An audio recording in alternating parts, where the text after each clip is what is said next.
छठ व्रत विधि और कथा। 12 महीना के 12 नाम के सूर्य नाम की आवाहन एवं कथा। प्रेम सुने सूर्य नारायण भगवान की जय। धाता कृत स्थले हेतिर्वासुकी रथ किणमुनि पुलस्त तंबुरो रीति मधुमासुम नितंतमि।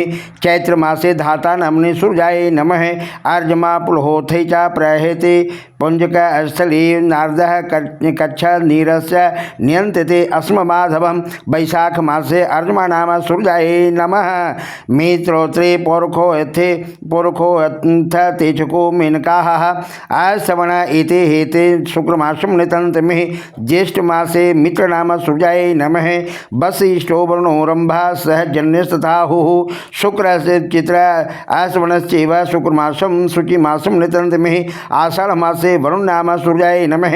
इंद्रो विश्वावसु श्रोता एला पत्र तथंगिरः। प्रमलोचा रक्षो वर्जो वर्यो नभो मासुम नितंतमि। श्रावण मासे इंद्र नाम सूर्याय नमः।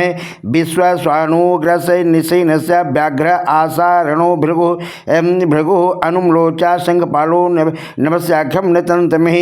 भाद्रपद मासे विवस्वान नाम सूर्याय नमः।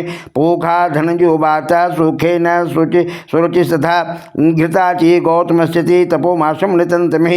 माघ मासे पूखा नाम सूर्याय नमः। कर्तुर्वर्चा भरद्वाजः पर्जन्यसेनजित् तथा विश्व ऐरावत शिव तपसाख्यम नितंतमि। फाल्गुन मासे प्रजन्य नाम सूर्याय नमः। आथांसो कश्यपस्तार्ज ऋतसेन से तथोर्वसिः। विद्यो छत्रुर्महाशंख सहो मासुम नितंतमि। मार्गशीर्ष मासो अंशु नाम सूर्याय नमः।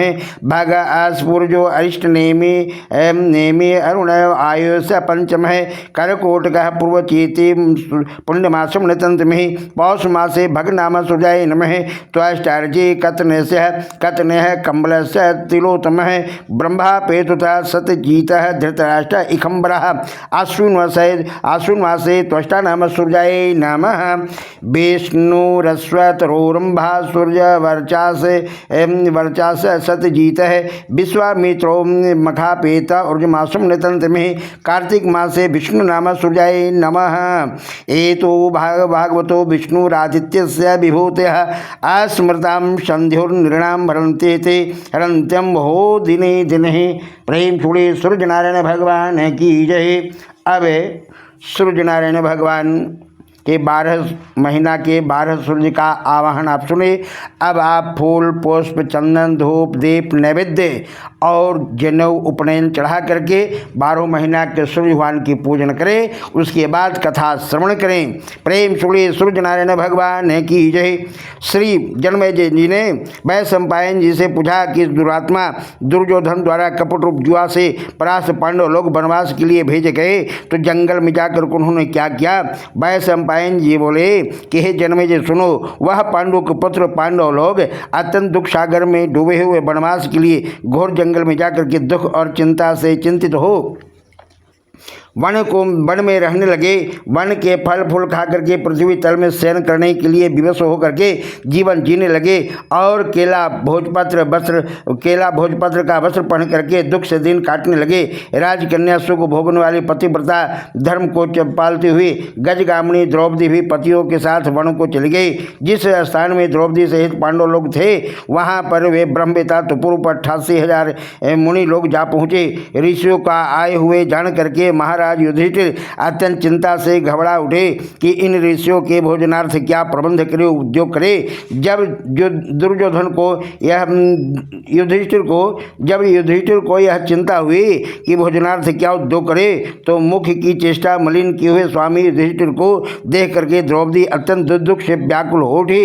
उसी क्षण द्रौपदी निज पुरोहित महाराज धूम को पवित्र आसन पर बैठा करके प्रदक्षिणा पूर्वक नमस्कार करके नेत्रों में आंसू भर करके कुल धर्म रचिका द्रौपदी प्रेम पूर्वक गदगद वचन बोली कि हे धौम्य, हे महाभागे, हे धौम्य, इन दुखित पांडव पुत्रों को देखो हे स्वामी ने इनके दुख को देख करके क्या आपका हृदय दुखी नहीं होता? दुख नासार्थ कोई व्रत मुझसे कहिए जिससे इनका क्लेश शांत हो, दूर हो। थोड़े ही उपाय से प्रत्यक्ष महत्वपूर्ण को देने वाला व्रत कहिए जिससे हमारे स्वामी पृथ्वी तल में सुखी होवे, जिससे शत्रु का नाश होवे, निज राजलक्ष्मी वापस मिले और इस समय हमारे यहाँ आए हुए ब्राह्मणों को दुग्धपान स्वागत करने की शक्ति भी मिल जावे।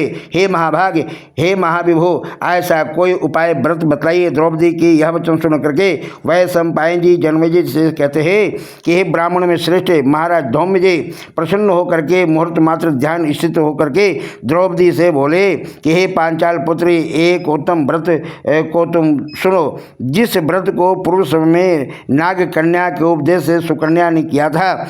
हे महाभागे, स्त्रियों के साथ तुमने अनेक विघ्नों को शांत करने वाले रवि षष्ठी व्रत को करो। द्रौपदी बोली कि हे विप्र, हे ब्राह्मण देवता, आपका कहा हुआ यह व्रत कैसा है और उसकी विधि क्या है?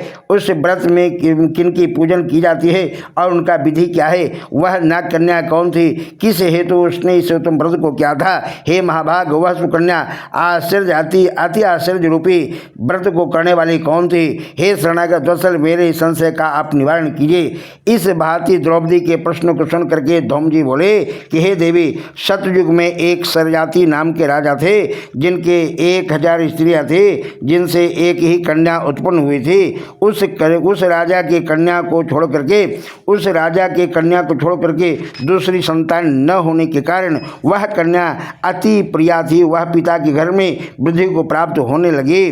कुछ समय के बाद वह कन्या चंद्रवत मुख, कमलवत नेत्र और कुंभस्तनी होते हुए युवावस्था को प्राप्त हुई। बाल्यावस्था से ही चंचला वह कन्या पिता के प्राण के समान थी। इस पृथ्वी लोक में उसके सदृश दूसरी ऐसी कन्या न थी जिसको हमने देखा हो, इससे उसका नाम सुकन्या नाम पड़ा। एक समय राजा सरयाती मृगा शिकार के लिए मंत्री सेना सहित बड़े बड़े योद्धा और पुरोहित को संग में लेकर के घोर जंगल को आए। शिकार खेलने के निमित्त राजा के जंगल में वास करते हुए 10 दिन व्यतीत हो गए। राजा सरयाती दिन में शिकार खेल करके रात्रि में स्त्रियों के साथ क्रीड़ा करते हुए जंगल में रहने लगे। एक समय सखियों के साथ सुकन्या फूल लेने के निमित्त जंगल में गए। वहाँ पर च्यवन मुनि का स्थान था, आश्रम था। सुकन्या ने मुनि की दिमक लगी हुई देह को देख करके कन्या क्या देखती है कि वह मिट्टी के मध्य में मुनि के दोनों नेत्र जुगनू की भांति चमक रहे हैं। उसने विस्मित होकर के आश्चर्यचकित होकर के दोनों आंखें फोड़ दी। तब तो मुनि के नेत्रों से रुधिर की धारा बहने लगी। वह चकोराक्षी सुकन्या फूल को लेकर के सखियों के साथ गृह को वापस चली आती है, आश्रम में चली आती है। च्यवन मुनि की आंखें सुकन्या द्वारा जो फोड़ दी गई थी, इससे राजा और सेना का मलमूत्र आदि सब बंद हो गया और सभी लोग हाहाकार करने लगे। जब 3 दिन और 3 रात्रि व्यतीत हो गए तो व्याकुल होकर के उसने पुरोहित से राजा ने पूछा, हे मुनिसत्तम, किस कारण हमारा मल मूत्र बंद हो गए हैं? आप दिव्य दृष्टि से देख करके कहिए। श्री पुरोहित जी बोले कि हे राजन, भार्गववंशी नामक च्यवन नाम के एक ऋषि इसी घोर जंगल में तपस्या कर रहे हैं, जिनके शरीर में दीमक लग करके मांस खा गए हैं और हड्डी मात्र मिट्टी से लिपटी हुई है। हे राजन, आपकी कन्या ने अज्ञानवश उन ऋषि की दोनों आंखें कांटों से फोड़ दी है, जिससे रुधिर की धारा बह रही है। उन्हीं के क्रोध से कष्ट उत्पन्न हुआ है। सो हे राजन, आप उनको प्रसन्न करिए और अपनी कन्या उन्हें दे दीजिए। कन्यादान से वह मुनि च्यवन जी महाराज प्रसन्न हो जाएंगे। और पुरोहित के वचन सुन करके राजा सरयाती सुकन्या को साथ लेकर के स्त्री ऋषि के पास गए और जल छोड़ने पर हड्डी मात्र के दर्शन हुए। नेत्रहीन ऋषि को देख करके राजा बोले कि हे प्रभु, हे ऋषिवर, मेरी कन्या ने अनजान से अपराध हुआ है, जिससे आपकी आंखें फूट गई है। हे मुनिवर्ज, आपकी सेवा के हेतु हम अपनी कन्या आपको दान करते हैं, जिससे आपको कष्ट न होवे। राजा के वचन सुन करके च्यवन ऋषि जी बड़े प्रसन्न हुए। उसी समय राजा सरयाती ने सुकन्या को ऋषि के लिए दान कर दिया। राजा से कन्या पा करके मुनि जी अति प्रसन्न हुए और क्रोध शांत हो गया। तब राजा और सेना को मलमूत्र हुआ। सेना सहित प्रसन्नचित होकर के राजा अपने देश को वापस चले आते हैं। वह सुकन्या नेत्रहीन च्यवन जी की सेवा करने लगी। वह सुकन्या कार्तिक मास में एक दिन जल के लिए पुष्करणी छोटी तालाब में गई। वहां पर उसने अनेक आभूषण युक्त नाग कन्या को देखी। श्री कश्यप जी के जगमंडप में सूर्य नारायण का पूजन करते हुए नाग कन्या को देख करके सुकन्या ने धीरे से पास जाकर के पूछा कि हे महाभागे, क्या आप क्या करती है, किस कारण यहाँ आई हैं? सुकन्या के इस वचन को सुन करके नाग कन्या बोली कि हे साध्वी, मैं नाग कन्या हूँ, व्रत धारण कर कश्यप जी के पूजनार्थ से आई हूँ। सुकन्या बोली किस व्रत का और पूजन का क्या प्रभाव है, क्या फल है, इस पूजा की क्या विधि है, किस महीने में किस विधि से इस उत्तम व्रत को किया जाता है? नाग कन्या ने कहा कि कार्तिक मास से शुक्ल पक्ष षष्ठी को सप्तमी युक्त होने पर सर्वमनोरथ सिद्धि के लिए यह व्रत करनी चाहिए। व्रती को चाहिए कि पंचमी के दिन नियम से व्रत धारण करके साया में खीर का भोजन करे और पृथ्वी पर सोवे। छठ के दिन छठे दिन व्रत रखे और दिन में 4 रंग से सुशोभित मंडप में सूर्य नारायण की पूजन करे और रात्रि में जागरण करे। अनेक प्रकार के फल और पकवान आदि का नैवेद्य लगावे, भोग लगावे। सूर्य नारायण की प्रीति के लिए गीत वाद आदि से गा बजा करके उत्तम उत्सव मनावे। जिस समय तक सूर्य नारायण के दर्शन होवे तब तक व्रत धारण करना चाहिए। प्रातःकाल सप्तमी को सूर्य नारायण के दर्शन करके अर्घ्य दान देवे।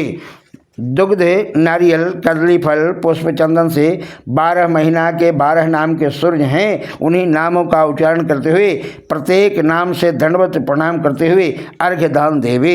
जगत के सविता, जगत के नेत्र, जगत के उत्पत्ति पालन और नाश करने के त्रिगुण रूप त्रिगुणात्मा ब्रह्मा विष्णु से सूर्य नारायण नमस्कार है। इस प्रकार इस व्रत के करने से सूर्य नारायण महाघोर कष्ट को दूर करके मनोवांछित फल को देते हैं। हे सुब्रते, हमने यह रवि षष्ठी व्रत तुमसे कहा है। श्री धूम जी ने कहा कि हे द्रौपदी, नाग कन्या के इस वचन को सुन करके सुकन्या इस उत्तम व्रत को किया है। इसी व्रत के प्रभाव से च्यवन जी की नेत्र पुनः पूर्वत हो गए।